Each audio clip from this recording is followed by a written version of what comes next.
हर किस्म के रूहानी जिस्मानी मसाइल और वज़ाइफ के लिए पीर इकबाल कुरैशी चैनल को सब्सक्राइब करें।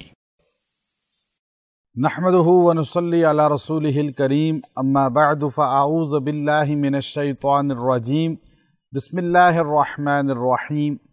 मैं मुलाका मलेशिया में इस वक्त आया हुआ हूँ और मैंने ये देखा कि पाकिस्तान के अंदर एक तंजीम के किसी आलिम ने ये जुमला यूट्यूब पर और सोशल मीडिया पर अस्हाबे पैगम्बर सल्लल्लाहु अलैहि वसल्लम की ज़ात के बारे में कहा कि सहाबा इकराम रिज़वानुल्लाह अलैहिम अजमईन मियार हक़ नहीं हैं, और इस पर उन्होंने दलाइल दिए।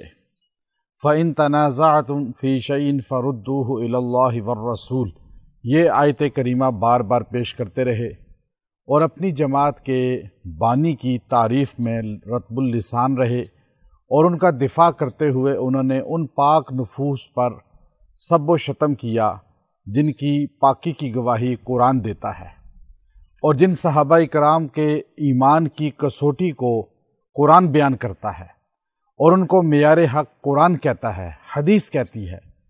और आप देखिए कि अपनी तंजीम के बानी की तारीफ़ कर रहे हैं और उसका दिफा करते हुए सहाबा इकराम रिज़वानुल्लाह अलैहिम अजमईन को मियार हक़ के मियार से हटा रहे हैं, और ये कह रहे हैं कि फ़िरोज़ुल लुग़ात के अंदर है कि मियार कहते हैं पैमाने को और हक़ कहते हैं इस्लाम को।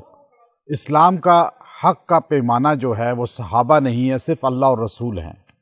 हालांकि कुरान हकीम का जब हम मुताला करते हैं तो इस्लाम की जो बेस है, बुनियाद है, ख़ास तौर पे अहले सुन्नत वल जमात जब हम अपने आप को कहते हैं तो आप अलैहिस्सलातु वस्सलाम ने फरमाया मा अना अलैहि व अस्हाबी, जो मेरे और मेरे सहाबा के तरीक़े पर होंगे। मिशकात शरीफ के अंदर कंजुल उम्माल के अंदर यह हदीस आई है कि 73 फ़िरक़े बनेंगे और एक फ़िरका नाजी होगा।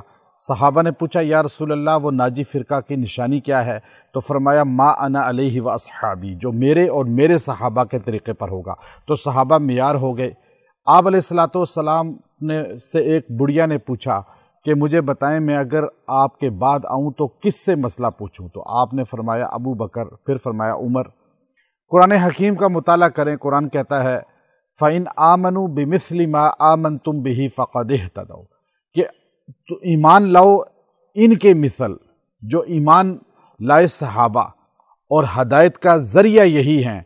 तो अब अल्लाह ने, कुरान पाक ने उन जैसा ईमान लाने की तलक़ीन फरमाई तो वो मियार हो गए। अब सहाबा इकराम की तारीफ़ कुरान करता है, उलाइका हिज़्बुल्लाह, उलाइका हुमुर राशिदून, उलाइका कतबा फ़ी क़ुलूबिहिमुल ईमान। तो अब फरमाया कुरान हकीम के अंदर सहाबा की तारीफ़ है। सहाबा की बार बार तारीफ़ करके अल्लाह ये जुमला साफ़ कहता है वमन युशाक़िक़िर रसूल मिन बअदि मा तबय्यन लहुल हुदा व यत्तबि गैर सबीलिल मुमिनीन, जो सहाबा के रास्ते से हट गया, चूँकि सहाबा का रास्ता हमें इख्तियार करने का हुक्म दिया, जिसने नबी को छोड़ा और सहाबा को छोड़ा। गैर सबीलिल मुमिनीन के मुफस्सिरीन ने यही तशरीह की है, जो सहाबा के रास्ते से हट गया नुवल्लिही मा तवल्ला व नुस्लिही जहन्नम, वो सीधा दोज़ख में चला जाएगा। तो सहाबा मियार हैं, नबी करीम अलैहिस्सलातु वस्सलाम की ज़िंदगी को उम्मत तक पहुँचाने वाले, नबी करीम अलैहिस्सलाम की तालीम को उम्मत तक पहुँचाने वाले। हमें कुरान मिला सहाबा के ज़रिए, इस्लाम मिला सहाबा के ज़रिए। सहाबा को मियार हक़ से अगर हटा दिया जाए तो इंसान का सहाबा पर जब एतमाद ख़त्म होगा तो इस्लाम से ख़त्म हो जाएगा। तो इसलिए उम्मत और नबी को मिलाने वाले पुल का नाम सहाबा है। सहाबा मियार हक़ हैं, और वो शख्सियत जो अपने आप को मशहूर करना चाहती है और मशहूर करने के लिए उन्होंने ये नाज़ेबा अल्फाज इस्तेमाल किए कि सहाबा मियार हक़ नहीं है, उनको अपने ईमान की तजदीद करनी चाहिए और तौबा करनी चाहिए। सहाबा कुल्लुन अदूल हैं और सहाबा मियार हक़ हैं और नबी करीम अलैहिस्सलातु वस्सलाम के दीन के दाई हैं। व आखिरु दावाना अनिल हम्दुलिल्लाहि रब्बिल आलमीन।